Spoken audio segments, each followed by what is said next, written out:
Capítulo 3. Virus de Epstein-Barr, síndrome de fatiga crónica y fibromialgia. El virus de Epstein-Barr, B, es el causante de una epidemia secreta. De los aproximadamente 320 millones de habitantes que tiene Estados Unidos, más de 225 millones presentan alguna forma de VEP. Este virus es el responsable de todo tipo de enfermedades misteriosas. En algunas personas provoca una fatiga y un dolor inclasificables. En otras, sus síntomas impulsan a los médicos a prescribir tratamientos ineficaces, como las terapias hormonales sustitutivas.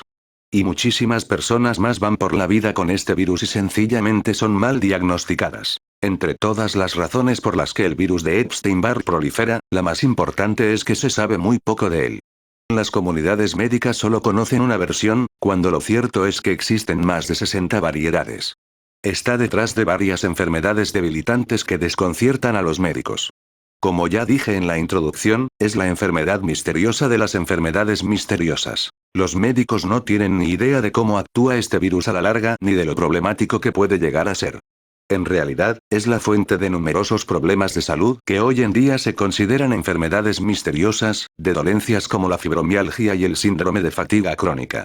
El bebé es también el causante de algunas enfermedades muy importantes que las comunidades médicas creen comprender, cuando, en realidad, no es así. Las enfermedades tiroideas, el vértigo y los acúfenos. En este capítulo vamos a hablar de cuándo surgió el virus de Epstein-Barr, de sus vías de transmisión, de cómo actúa para provocar un caos del que no se habla en fases estratégicas de las que nadie sabe nada y de los pasos, jamás revelados anteriormente, que podemos dar para destruirlo y recuperar la salud. Los orígenes y las vías de transmisión del Epstein-Barr. Aunque el virus de Epstein-Barr fue descubierto por dos médicos brillantes en 1964, ya había empezado a actuar a principios del siglo XX, más de medio siglo antes.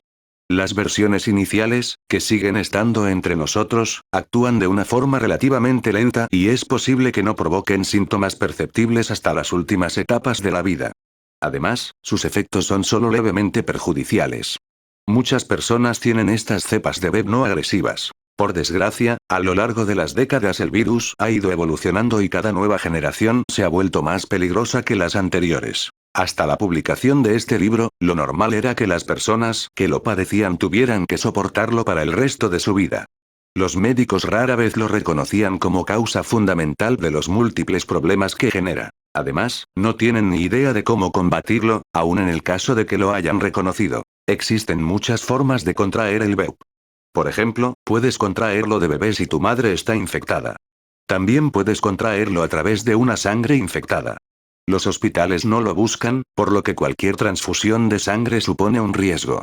Puedes incluso contraerlo comiendo fuera de casa. Es una consecuencia de la tremenda presión que sufren los cocineros para tener los platos preparados enseguida. Es habitual que se hagan algún corte en un dedo o en la mano, que se pongan una tirita y que sigan trabajando. La sangre puede entrar en la comida, y, si resulta que tienen el bebé en fase contagiosa, esto puede ser suficiente para que tú también te infectes. La transmisión puede producirse también a través de otros fluidos corporales, como los que se intercambian en las relaciones sexuales. En algunas circunstancias, incluso un beso puede transmitir el VEP. Las personas que tienen el virus no pueden contagiarlo todo el tiempo. Cuando más probabilidades tiene de propagarse es en la fase 2. Y esto trae a colación otro dato que hasta ahora no había sido revelado. El VEP atraviesa 4 fases. Fase 1 del virus de Epstein-Barr. Cuando contraemos el VEP, este atraviesa una fase inicial inactiva en la que permanece flotando en el torrente sanguíneo sin hacer prácticamente otra cosa que irse replicando lentamente para aumentar su población, y esperar una oportunidad para provocar una infección más directa. Por ejemplo, si te agotas físicamente durante semanas y no das oportunidad a tu organismo para que se recupere, si permites que tu cuerpo carezca de nutrientes esenciales como el zinc o la vitamina B12, o si sufres una experiencia emocional traumática como una ruptura o la muerte de un ser querido, el virus detecta las hormonas relacionadas con el estrés y aprovecha la ocasión. El VEP actúa también en épocas de grandes cambios hormonales, como la pubertad, el embarazo o la menopausia. Una ocasión muy común es durante el parto, tras el cual la mujer puede percibir síntomas diversos, como fatiga, molestias y depresión. En este caso, el VEP no se aprovecha de la debilidad, sino del hecho de que las hormonas son una fuente de alimento muy potente para él y su abundancia hace que se dispare. Las hormonas que inundan el organismo son para el virus como las espinacas para Popeye. El BET tiene una paciencia inhumana. Esta fase 1 o período de fortalecimiento y espera de la oportunidad ideal puede durar semanas, meses o incluso una década o más, dependiendo de una serie de factores diversos. En esta fase 1 el virus es especialmente vulnerable. Sin embargo, resulta indetectable en los análisis y no provoca síntomas, por lo que normalmente la persona no es consciente de que debe combatirlo porque desconoce su presencia. Fase 2 del virus de Epstein-Barr. Al final de la fase 1, el virus de Epstein-Barr está listo para entablar batalla contra tu organismo. Es el momento en que hace notar su presencia, al convertirse en mononucleosis. Es esa enfermedad de la que nos hablan cuando estamos creciendo y que suele conocerse como la enfermedad del beso. Es la que contraen miles de estudiantes universitarios cada año cuando agotan sus organismos con fiestas que duran toda la noche y muchas horas de estudio. Las comunidades médicas no son conscientes de que cada caso de mononucleosis no es más que una fase 2 del VEP. Este es el período durante el cual el virus es más contagioso. Por tanto, es aconsejable evitar la exposición a la sangre, la saliva o cualquier otro fluido corporal de cualquier persona que padezca mononucleosis, y evitar exponer a cualquier otra persona a tus fluidos si eres tú el que la padece. Durante esta fase 2, el sistema inmunitario del organismo entra en guerra con el virus. Envía células identificadoras para etiquetar a las células víricas. Para ello, por ejemplo, les coloca una hormona que las identifica como invasoras. A continuación, envía células soldado para buscar y matar a las células víricas etiquetadas. Es el poder de tu sistema inmunitario, que acude en tu defensa. La virulencia de esta batalla varía de una persona a otra, porque cada persona es diferente, y depende también de la cepa o variedad del VEP presente. Puedes sufrir mononucleosis durante solo 1 o 2 semanas y que tus síntomas se limiten a un leve picor en la garganta y un cierto cansancio, en cuyo caso no es probable que te des cuenta de lo que está realmente sucediendo ni que acudas al médico para que te haga un análisis de sangre. En otros casos, sin embargo, puede atacar de firme y provocar fatiga, dolor de garganta, fiebre, dolor de cabeza, erupciones y otros síntomas que se mantienen durante varios meses. Si eso sucede, lo más probable es que la persona acuda al médico, que le someterá a un análisis de sangre y comprobará la presencia del virus de Epstein-Barr y la existencia de una mononucleosis, en la mayoría de los casos. Esta es la fase en la que el bebé busca un alojamiento duradero en uno o más de los órganos principales del cuerpo, normalmente en el hígado o en el bazo. Al bebé le encanta estar en estos órganos, porque es el lugar donde el mercurio, las dioxinas y otras toxinas tienen más probabilidades de acumularse. Y estos venenos son los que le permiten prosperar. Otro secreto del bebé es que tiene una gran amiga, una bacteria llamada Streptococcus. Cuando nos infecta, nuestro organismo tiene que hacer frente no solo a un virus, sino también a una bacteria que confunde aún más al sistema inmunitario y produce su propio conjunto de síntomas. Esta bacteria es el principal cofactor del virus de Epstein-Barr. Durante la fase 2 del B, el Streptococcus puede ascender por el organismo hasta la garganta o infectar los senos paranasales, la nariz o la boca. También puede descender y provocar infecciones en el tracto urinario, la vagina, los riñones o la vejiga y, con el tiempo, causar una cistitis. Fase 3 del virus de Epstein-Barr. Una vez instalado el virus en el hígado, el bazo o cualquier otro órgano, anida en él. A partir de este momento, en cualquier análisis que se haga buscando el Epstein-Barr aparecerán anticuerpos que indicarán una infección anterior que tuvo lugar cuando el virus estaba en fase de mononucleosis. En ese momento no se hallará el virus en el torrente sanguíneo. Esta confusión constituye una de las mayores meteduras de pata de la historia médica y es la rendija de la que se ha valido el virus para escaparse. A menos que ya hayas tomado las medidas que se explican en este libro para matar al bebé, la cruda realidad es que el virus está vivo y sigue provocando síntomas nuevos, y eludiendo las pruebas. Esto se debe a que se encuentra oculto en el hígado, en el bazo o en algún otro órgano y todavía no se ha inventado la prueba capaz de detectarlo. Como el virus está escondido en los órganos, el cuerpo asume que ha ganado la batalla y que el invasor ha sido destruido. El sistema inmunitario regresa a su estado normal, termina la mononucleosis y el médico te dice que ya estás curado. Por desgracia, el virus de Epstein-Barr no ha hecho más que empezar su viaje por tu organismo. Si la variedad que tienes es la normal, el VEP puede permanecer latente en tu organismo durante años, y posiblemente décadas, sin que seas consciente de ello. Sin embargo, si tienes una variedad especialmente agresiva, puede provocarte problemas graves incluso en la fase de anidamiento. Por ejemplo, puede penetrar hasta lo más profundo del hígado y del bazo y dar lugar a la inflamación y el aumento de tamaño de estos órganos. Una vez más, no olvides que el médico no sabe cómo conectar un BEP pasado con su actividad actual en los órganos. El virus crea también tres tipos de venenos. El BEP excreta desechos tóxicos o subproductos víricos.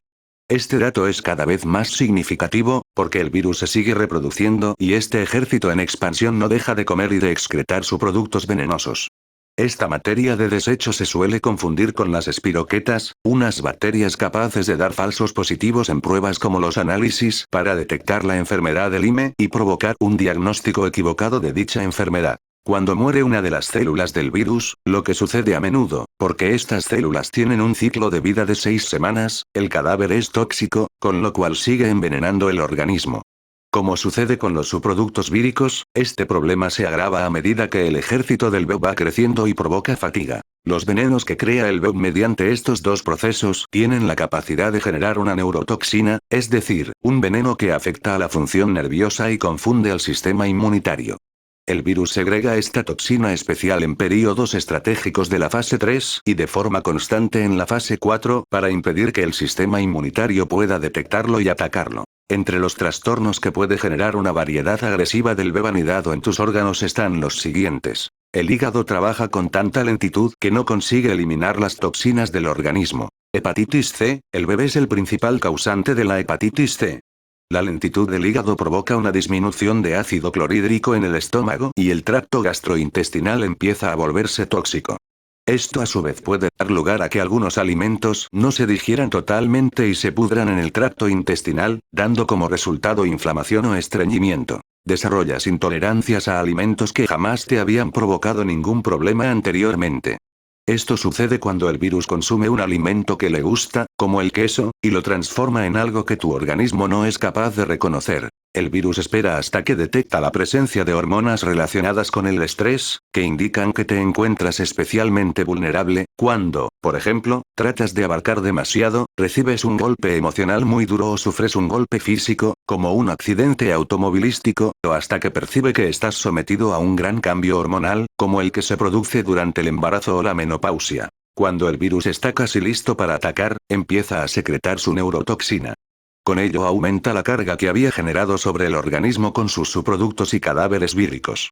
Esta gran cantidad de veneno en el organismo acaba disparando el sistema inmunitario, y confundiéndole totalmente, porque no tiene ni idea de dónde proceden las toxinas. Lupus. La respuesta del sistema inmunitario que acabo de describir provoca unos síntomas misteriosos que los médicos pueden diagnosticar como lupus. Las comunidades médicas no comprenden que el lupus no es más que una reacción del organismo a los subproductos y neurotoxinas generados por el virus de Epstein-Barr. Es una reacción alérgica del cuerpo a todas estas neurotoxinas que eleva los marcadores inflamatorios que buscan los médicos para identificarlo y diagnosticarlo. En realidad, el lupus no es más que una infección vírica del Epstein-Barr. Hipotiroidismo y otros trastornos del tiroides. Mientras tu sistema inmunitario está desorganizado, el BEP se aprovecha del caos, abandona los órganos en los que había anidado y se dirige a otro órgano o glándula importante, que, en este caso, es el tiroides. Las comunidades médicas no son aún conscientes de que el BEP es el causante real de la mayoría de los trastornos y enfermedades del tiroides, especialmente de la enfermedad de Hashimoto, aunque también de la de Graves, del cáncer de tiroides y de otras dolencias tiroideas. Las enfermedades tiroideas son, en ocasiones, producto de la radiación, pero, en el 95% de los casos, el culpable es el virus de Epstein-Barr. Las investigaciones médicas no han descubierto aún las verdaderas causas de los trastornos del tiroides y todavía faltan décadas para que descubran que el BEP es el virus que las provoca.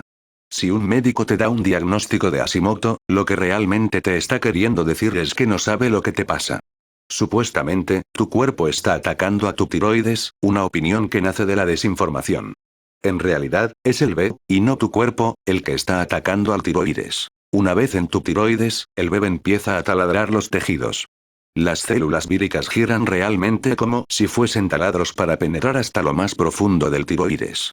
En este proceso, matan las células tiroideas y van dejando cicatrices en la glándula, lo que da lugar, en millones de mujeres, a un hipotiroidismo oculto que puede ser leve o muy extremo. el sistema inmunitario se da cuenta de lo que está sucediendo e intenta intervenir, con lo que provoca una inflamación. Sin embargo, entre la neurotoxina del B, los subproductos víricos y los cadáveres venenosos, y el bebé escondido en el tiroides, el sistema inmunitario no consigue clasificar al virus, con lo que le es imposible destruirlo totalmente. Aunque lo anterior puede sonar de lo más terrorífico, no dejes que te amedrente. Tu tiroides tiene la capacidad de rejuvenecerse y curarse si recibe lo que necesita. Y jamás subestimes el poder de tu sistema inmunitario, que, para cuando llegues al final de este capítulo, se habrá activado por el simple hecho de que por fin habrás conocido la verdad. Como último recurso, tu sistema inmunitario intenta aislar al virus envolviéndolo en calcio, para lo cual crea nódulos en el tiroides. Sin embargo, este procedimiento no daña al BEP. En primer lugar, la mayoría de sus células evitan el ataque y siguen estando libres. En segundo lugar, una célula vírica que tu sistema inmunitario consigue aislar sigue estando viva y convierte su prisión de calcio en un hogar confortable en el que se alimenta de tu tiroides, lo cual agota la energía de este.